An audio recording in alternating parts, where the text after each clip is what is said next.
எல்லாருக்கும் பிடிச்ச ஒரு அவியல் தாங்க பார்க்க போகிறோம். அவியல்னாவே எல்லா காய்கறியும் சேர்த்துருவோம். இதில் நீங்கள் வெள்ளரிக்காய் இருந்தால் கூட சேர்த்துக்கோங்க. நான் இருக்கிறதுக்கு சௌ முருங்கைக்காய், கத்திரிக்காய், அவரைக்காய், பீன்ஸு, கேரட் இப்படி எல்லா காய்கறியும் சேர்த்துக்கேன். உருளைக்கிழங்கு கூட சேர்த்துக்கலாம். வாழைக்காய் சேர்த்துருக்கேன். எல்லாத்தையும் ஒரு 10 நிமிஷம் அவிச்சு எடுத்துக்கோங்க.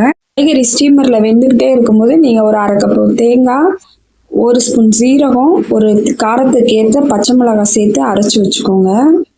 தேங்காய் வந்து ரொம்ப நேரம் கொதிக்க விடக்கூடாது. அரைச்சி வச்சுட்டு நம்ம அடுப்பு பற்ற வச்சுட்டு மண் பாத்திரத்தில் நம்ம வேக வச்ச காய்கறியை வந்து சேர்த்துட்டு நம்ம ஒவ்வொரு காய்கறிலையும் பார்த்தீங்கன்னா ஒவ்வொரு சுவை இருக்கும். அப்போ நம்ம எல்லா காய்கறியும் சேர்த்துருக்கும் போது இந்த அவியல் ரொம்ப சூப்பராகவே இருக்குங்க. இப்போ நம்ம அரைச்சி வச்ச தேங்காய், ஜீரகம், பச்சை மிளகாயை சேர்த்துட்டு கொஞ்சமாக தண்ணி, உப்பு சேர்த்துருங்க. தயிர் வந்து நான் கொஞ்சம் புளிக்கிறனால 1/4 கப்பு சேர்த்துருக்கேன். நீங்கள் வந்து புளிக்காய் தயிர்னா 1 கப்பு கூட சேர்த்துக்கலாம்.